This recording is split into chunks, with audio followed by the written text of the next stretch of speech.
Last year, I wore this vest to the dentist, and I was sitting in the waiting room, and the woman across from me said, "Oh, I like your sweater. I like your vest." And I proudly said, "I made it." And she said, "I can tell." Okay, so maybe it's not super professional, but first of all, look at this heart buttons. So the story is we were down here, and big surprise, guess what? I was depressed. And there was this really cool knitting store not too far from here, about 15, 20 minutes from here. And I went in there one day, and I just love colors. When I was a little girl, I used to love going to the 5 and 10 and looking at the spools of thread, and you would just see it go from pink to red and just along the color wheel. And I could just stand there when I was a kid and just look at it back and forth.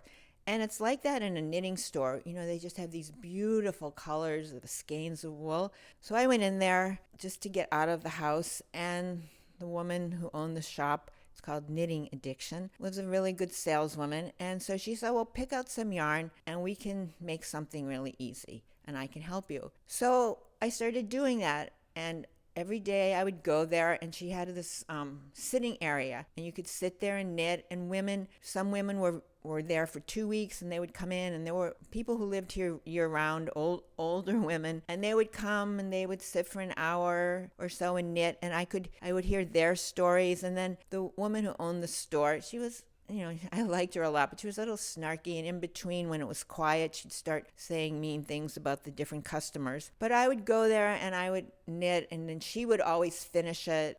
I couldn't do anything. And it was great. I would sit here and I would knit as far as I could go by myself. And then I'd get in the car and I'd put on music, Andy's Golden Oldies, and I would drive the 15 or 20 minutes down the highway. And then I'd sit there in the air conditioning for sometimes 2 hours, maybe more, and being a fly on the wall, knitting my sweaters. And that's how I came to have this sweater. And most of them, I have to admit, I got rid of because I don't wear them. But this one I just couldn't give away.